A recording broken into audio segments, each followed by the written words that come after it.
morning. Let's welcome our one of most enthusiastic and energetic JREV leaders, Pastor Ziggy Books, to deliver the Word of God. To be enthusiastic, you have to act enthusiastic. Ayan. Thank you, Rodel. Good morning, church. Good morning, church. Ayan. Praise the Lord. Kasi pag sasagot kayo, nakaka-encourage sa amin. You know, yung mga nag-i-speak dito sa taas. Okay, why don't we all stand? This is a busy week for JREV because last Monday we started the 714 Nazareth Challenge. Who among you here signed up for the... Yan, praise God. Are you blessed so far? Tonight, we'll be having Tita Abel speaks, okay, in our challenge. And the final culmination or the final day of the challenge is tomorrow for a JREV night. So those who join the challenge, we are inviting you to come over tomorrow evening, 6 p.m. up to 8:30 p.m. for the final day. Okay, that's the day 7 of the 714 Nazarite Challenge. Okay, praise the Lord. I entitled the message, this is the last part of the series on the benefits of the cross, and I entitled this message, The Cross is the Power of God. In 1 Corinthians chapter 1, verse 18 and 19, for the message of the cross is foolishness to those who are perishing, but to us who are being saved, it is the power of God. For it is written, I will destroy the wisdom of the wise, the intelligence of the intelligent I will frustrate. Let's come to the Lord in prayer. Father, this morning we just want to thank you and praise you for another day that we could celebrate your kindness, your faithfulness, and your love among us. This is the day that you have made. And there's always many reasons, Lord God, to worship you and to be glad on it, oh God. So, Lord, we welcome your presence. Holy Spirit, speak to us. Holy Spirit, we need you, our counselor, our teacher. Be with us. Open our ears and our eyes so that we could see what you have in store for each one of us. Bless, Lord, the sharing of your word this morning. And everyone who hears, Lord God, will understand and will have the spirit of wisdom and discernment, oh God, of what we are going to talk about today, Lord. So, Lord, we bless you and honor you in Jesus' name. Amen and amen. You may take your seats. All right. Okay. Every religion on earth, every network, every organization, they have their own symbols. Meron po silang kanya-kanyang mga simbolo. For example, for Buddhism, they have this lotus flower. Okay, I want to show that on the screen. That symbol is for Buddhist. For Judaism, we have this symbol of the Star of David. Okay, for Judaism. And for the Islam, they have this crescent moon, right? And now, for the Nazis, the Nazis are, the Germans. The Nazis, not all Germans are Nazis. Okay, for the Nazis, they have this what they called swastika. Okay, that's the symbol of their power. Now, when we go to the U.S., politically, they have two symbols, okay? Major political parties in the U.S. are the Republicans and the Democrats. And their symbols are the donkey and the elephant. The donkey is for the Democrats, and the Republicans, they have the symbol of the elephant, okay? And here in the Philippines, politically, we have colors. We have the red, the white, the blue, the yellow, and the pink. All right? Nadagdagan pa ulit. Can you show that, Elijah? Ayan, dun ko na lang nilagay. Pero actually, when you Google it, there are so many symbols din ng ating bansa. But most commonly appears on the internet is the symbol of the sun and the flag of our country. Okay? Now, if we are given a chance to go to Rome, particularly if we are going to visit a catacomb. Catacomb is it's like not really a dungeon, but it's a passageway. It's a chamber that is being used for a burial. Okay? So in the early days of Christianity, etong mga early Christians, they went to the catacomb and they made a drawing on the wall, okay, because they are suffering under persecution, and say they drew pictures of the Bible stories, and they drew the picture of a fish. Okay? That's the picture of the fish, which is a secret word or a secret anagram for the Greeks. And it means ichthus, okay? Which is Jesus Christ, the Son of God. Okay? But in the earliest days in the history, they didn't draw the cross. Hindi po cross ang kanilang dinodrawing. Okay? And it is not the picture, the symbol of Christianity before, because that would come later on. It took several generations for the cross to become the universal symbol of our faith today as Christians and as followers of Jesus. Now, I want to read a commentary by John Stott on his book on the cross of Christ. He said, the cross did not become the common symbol of Christianity until the 2nd century when custom of making the sign of the cross. You know, the sign of the cross? Pag nagugulat ka, sign of the cross. Pag may dumaan na karo ng patay, mag-sign of the cross, or kung ano man. Because I became a Catholic. I was a Catholic before, and that's part of the culture of being a Catholic. Now, he said that, until the 2nd century, when the custom of making the sign of the cross on the forehead arose, by the time of Emperor Constantine, the cross had become well established. The cross had become well established as the sign of the Christian faith. So it is on the time of the second century that the symbol of the cross was already introduced and ginagamit na natin bilang mga Kristiyano. Now, in some ways, it is a very strange symbol because the cross is a picture of crucifixion that was so hated in the ancient world. Bakit? Kasi most of the criminals, who commit an offense or something, that is na hindi talaga kabuti, sa kanilang mga panahon, the only way or the only punishment is to be crucified on the cross. Now, nowadays, we have this modern-day capital punishment like the electric chair, the lethal injection, di ba? And crucifixion was meant to guarantee that the person being crucified on the cross, will suffer and will die slowly. They want that person to die slowly by crucifying on that cross. Now, over the centuries, many believers have mocked Christianity. Marami nagmamock sa Christianity because ang kanilang reasoning, we worship a man who died on the cross and we declare that he is our God. And there was even a German philosopher that called Christianity a religion for weaklings. Okay? He mocked the idea of a God suffering and dying on the cross. Yan ba ang Diyos nyo? Bakit siya pinako sa krus? Okay? And to the world, the cross is a symbol of shame. But to those who believe in the Lord Jesus, it is the symbol of our salvation.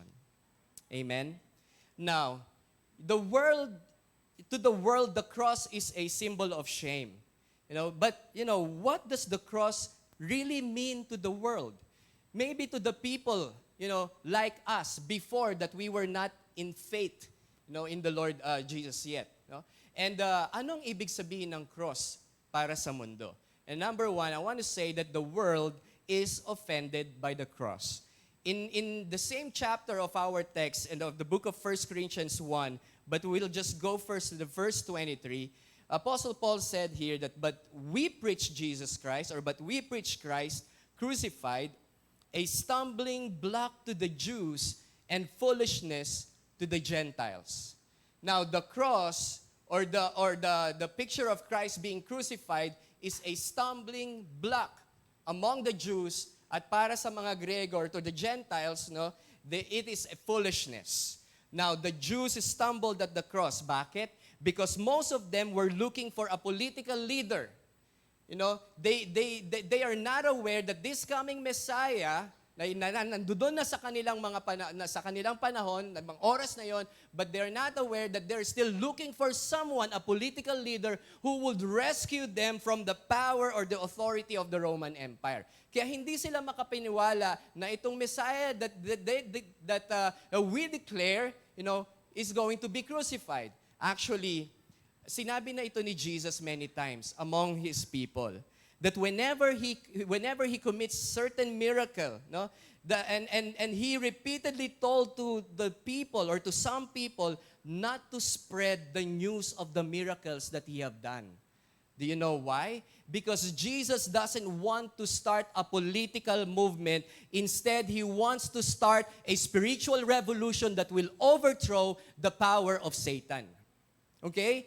Ayaw niyang magsimula ng political movement. That's why He keeps on saying, especially to the leper that He healed, okay, go, but don't tell this miracle, okay? Don't ever tell this to anyone kung sino ang gumawa nito sa iyo, pero hindi makapagpigil yung leper. Sinabi niya pa rin, okay? But there was there was one point also in the scripture that there was a group of people.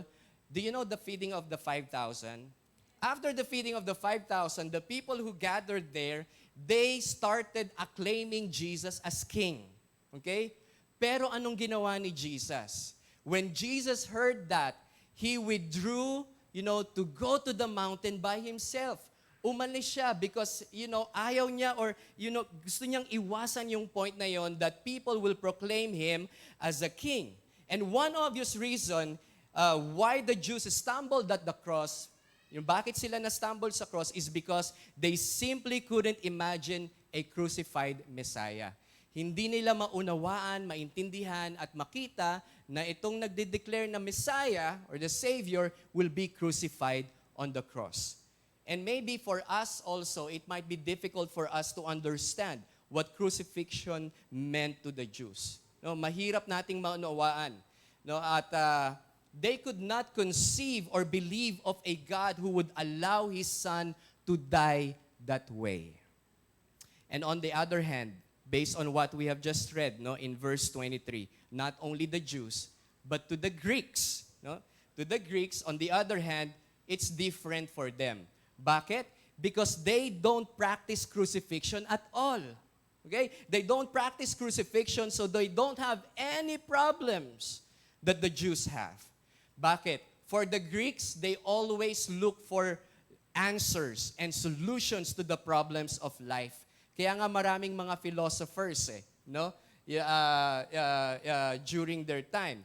Now, the belief for the Greeks, the belief of a man hanging on the cross to save the world was just nonsense. No? Walang saysay yung taong napako sa krus. For the Greeks, okay? And that's why here, Apostle Paul said, but we preach crucified Christ. No? It is a stumbling block for the Jews, but for the Greeks or for the Gentiles, it is foolishness. Now, even until today, church, brothers and sisters, the world has not changed its opinion in more than 2,000 years. The world still doesn't understand the power of the cross. Okay? So the world is offended by the cross. And then my second point in this sharing is the world is judged by the cross. No? Kung na-offend sila sa cross, eto naman, ang world will be judged by the cross. And this is very true. We are going to go to our main text in verse 18.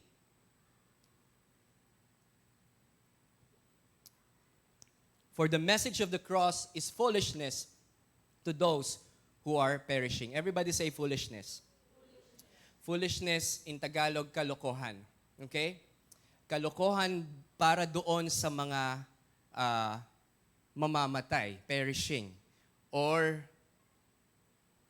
I don't know. Tagalog. But this doctrine of truth, this doctrine or this truth is teaching us that there is nothing, listen to this mga kapatid, there is nothing that we can contribute, for our salvation. There is nothing that we can ever contribute to our salvation. We are so lost in our sins that we have no idea how sinful we really are. Sobrang lost na tayo sa ating mga kasalanan. And we are so lost that unless God intervenes, unless God takes the initiative to save us, we will never get there. Unless God, intervenes. And I hope this illustration would greatly help us in Isaiah chapter 64, verse 6. It says that in the eyes of God, our righteous acts are like filthy rags. Are like what? Filthy rags. No? Yung righteous acts natin, in the eyes of God, it's like a filthy rag. No? For Him. In chapter 64, verse 6 of Isaiah, all of us become like the one who is unclean, and all our righteous acts are like filthy rags. We all shrivel up like a leaf, and like the wind, our sins sweep us away. Now, I want you to imagine this, to better understand this passage. Imagine ninyo na you are going to take the best of your dress in your closet, or for the men, maybe your long sleeve or your suit. Take that dress, take that suit, okay? At ilublob natin yan, lagay natin sa putik. Okay? You know, we drag it through the mud and put it on the floor. Hayaan natin ang mga tao, lakad-lakaran yan. And then after lakaran yan ng mga tao, okay? And then you use that dress or that suit, you know, to mop the floor, including the vomit of your dogs. Okay? Use it to wipe everything, and then you wear that dress and you wear that suit. Okay? And now, after wearing that, you know, you go to one of the finest restaurants in Manila, in Makati, or in BGC. Okay? And then when you come to that restaurant and enter that restaurant, here comes the manager and the security guard will come to you and say, wait. What are you doing, sir? What are you doing here, sir, ma'am? No, I am going to eat, of course. All right? But alam nyo, yung manager is turning you away. And then, I'm sorry, we cannot allow you to enter in. Okay? But I have a reservation. I'm sorry, ma'am, you cannot enter in. Okay? It doesn't matter even if you have a reservation. It doesn't matter if even you have money to pay. You are not dressed up properly or appropriately to enter this fine restaurant. So, ma'am, sir, please get out or I'll call the police. My grandfather is the police. Or I call your grandfather.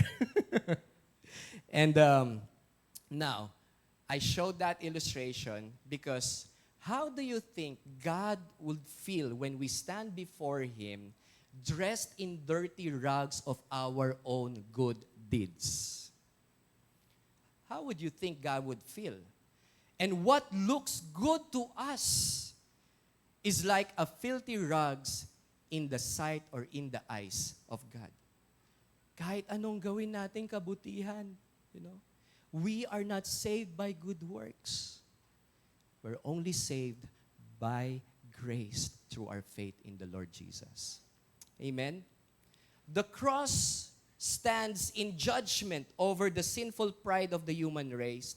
Katulad ni Kristo, just as Jesus Christ was stripped off His robe before He died, even so we must be stripped off of ours. No? Kung si Jesus hinubaran or naubaran ng kanyang robe, dapat ganun din tayo. When Christ died, actually, we all know this, when Christ died, He didn't die alone. Diba? Hindi lang siya yung namatay doon sa krus. Merong two thieves, no? Magnanakaw died with Him. And we often focus our attention to the one who confessed, to the one who said to Jesus, remember me when you come into your kingdom. Panginoon, alalahanin mo po ako pagpasok niyo po sa inyong kaharian. Diba? Yun lagi ang ating natatandaan. And when we know that man was saved because Jesus told him, today you will be with me in paradise. But let us not forget the other thief, Let us not forget that other man who was also hanging on the cross beside Jesus.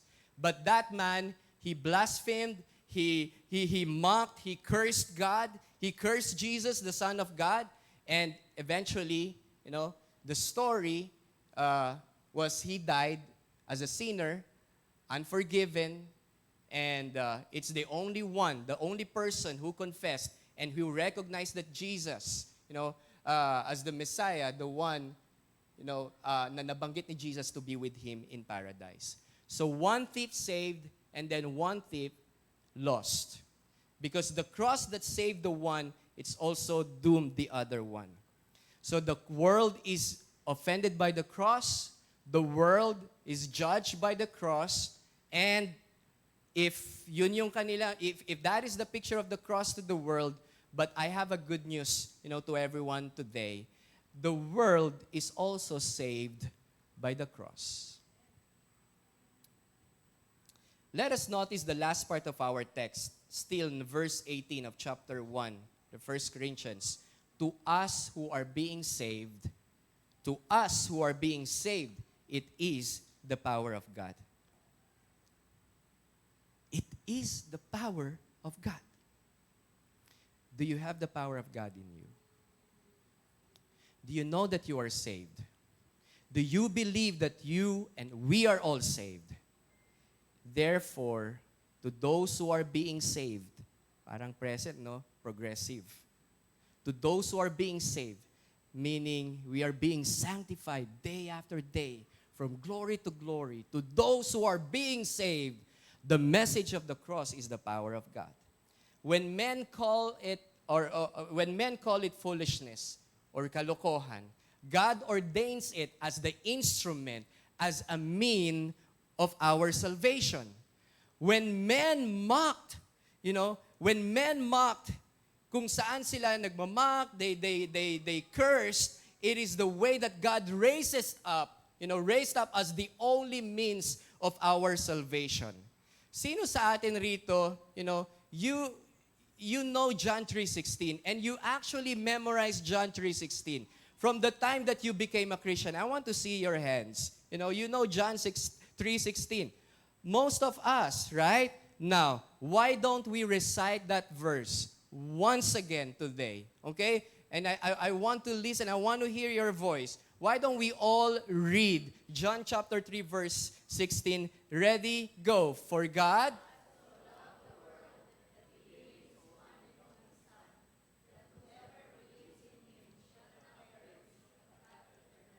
that whoever believes in Him will not perish, but will have an eternal life.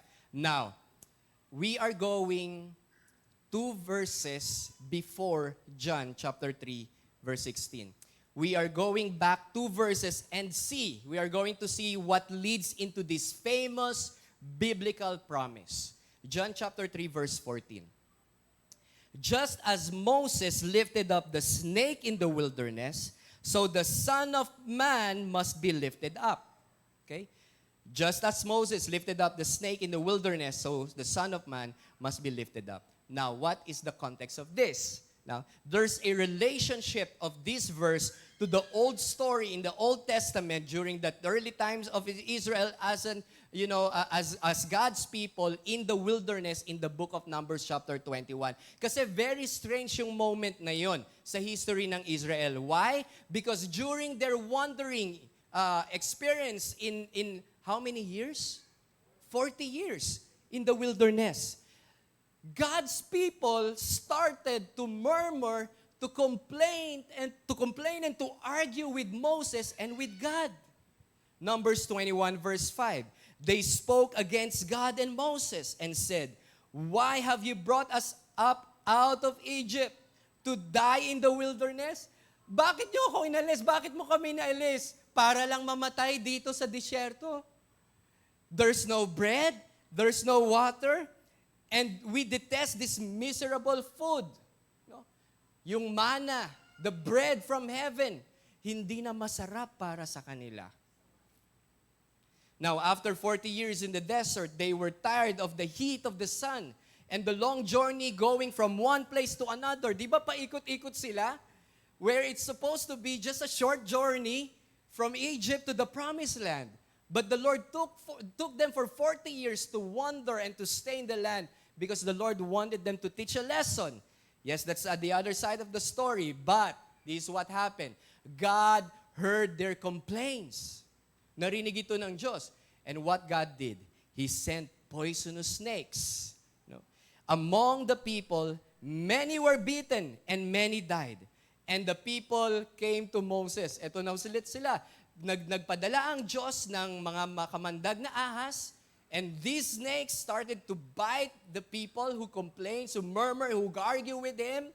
And then here comes the people who are still alive coming back to Moses. And the verses at Numbers 21, 7 to 9, we sin when we spoke against the Lord and against you. Ito na yung sabi ng mga tao, no? Ng mga Israelites. We sin when we spoke against the Lord and against you. Pray that the Lord will take the snakes away from us. The Lord said to Moses, make a snake and put it up on a pole. Anyone who is beaten can look at it and live. Verse 9, so Moses made a bronze snake and put it up on the pole.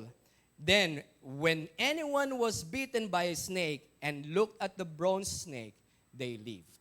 So gumawa si Moses according to the instruction ni God ng bronze snake, itaas niya ito up to the pole, at para pag nakita, kasi nandoon pa rin po yung mga ahas. So if someone was beaten by the snake, and if they will look upon the bronze snake that was made by Moses up on the pole, they will surely live. Now, what is the significance of the serpent? Bakit serpent yung pinadala ng Diyos or ng Lord? We can recall that story, in the Garden of Eden, the deception, the lie of the serpent to Eve, and Eve was deceived, diba? Genesis chapter 3. Now, ordinarily, lifting up a serpent on a pole would be an offensive to the Jews. Lifting up of a serpent, kasi pinataas ng Diyos, ng Lord, itaas mo Moses, para makita nila. Now, that is an offense.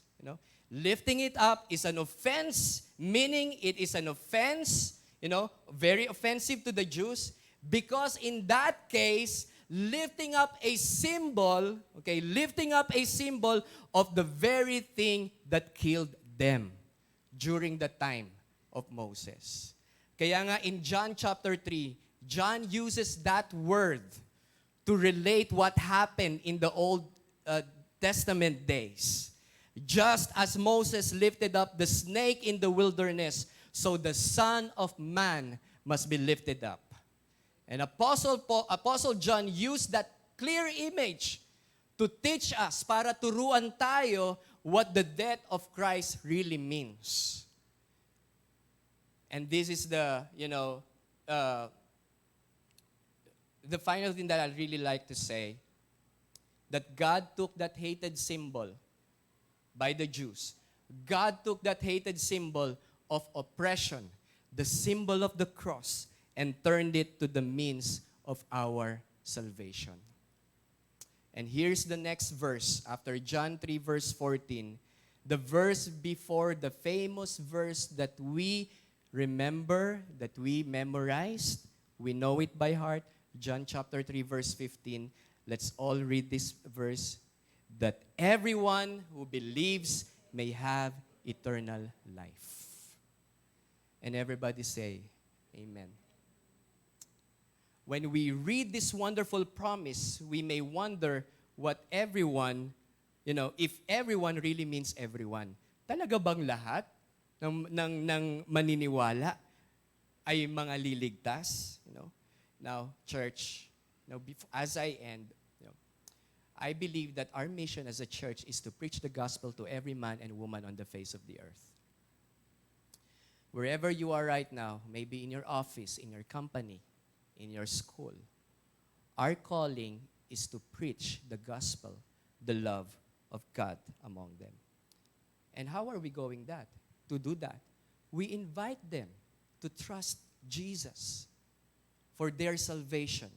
We invite them to trust Christ and be saved. Again, brothers and sisters, our calling is to preach the gospel and trust God, to use the gospel to draw these people, to draw many people, to faith in Christ. Alam niyo po mga kapatid, when we do the preaching, God will do the drawing of the people. Yun lang ang kailangan natin gawin. Let's just leave the rest from God. Basta maipahayag lang natin ang kabutihan ng Panginoon, that's it. When we lead someone to Christ, that's it. Kasi hindi naman tayo yung makapagpabago sa kanila. It's only God. So church, let us preach the gospel with confidence, knowing that anyone who trusts in Christ, who died on the cross and rose from the dead, will be saved. Again, God has no other plans for salvation. Wala nang ibang option for salvation. It's only through His Son, Jesus, who died on the cross. The same cross offends the world that offends the world. The same cross that judged the world is the same cross that will save the world. And Jesus is the answer for the world today. Amen. Why don't we just come to the Lord and just a simple reminder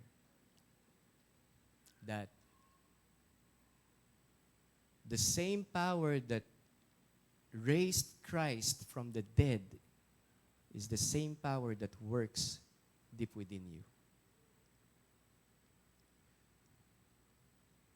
To the world, the message of the cross might be foolishness, but to us who are being saved, it is the power of God. As you bow your heads and you close your eyes, I believe we can do this because we have the power of God in us.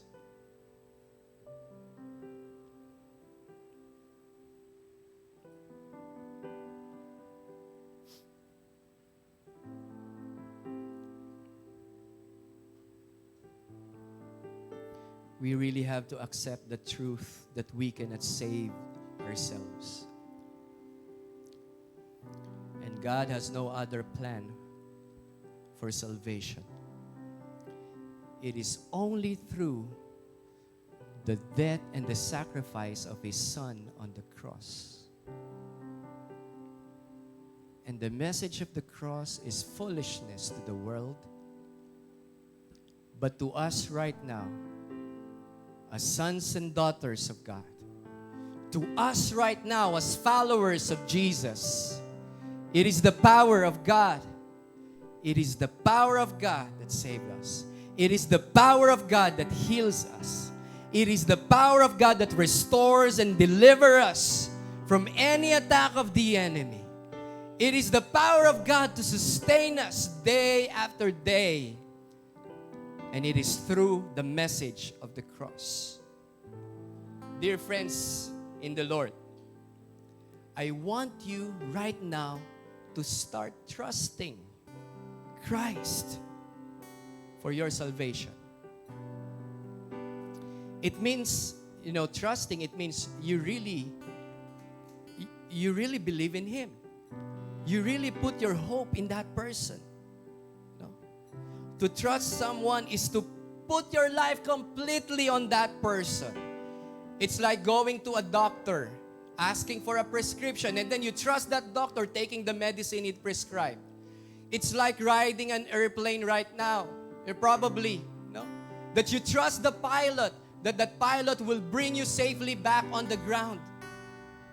And even if you put your trust on a person like of a lawyer, you put that trust that lawyer will represent you on the court properly.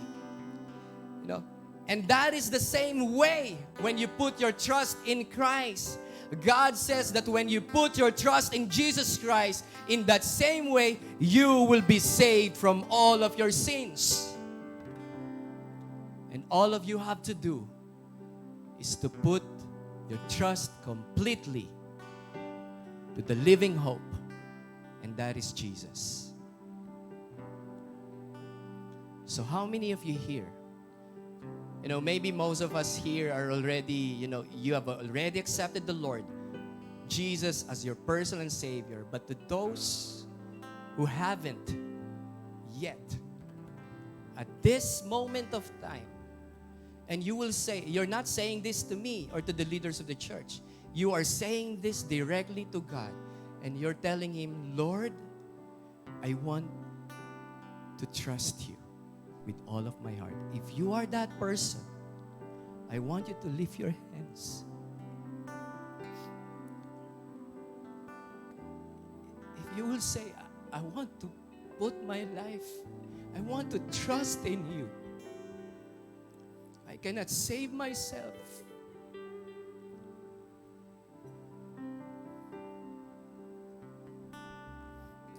And if you want to say this prayer, I'm inviting you to say this prayer. Lord Jesus, thank you for my life. I'm sorry for all of my sins. I'm sorry, Lord. Forgive me. Wash me. Cleanse me. Purify me. Make me whole again. And I trust you. I love you. I trust you for my salvation.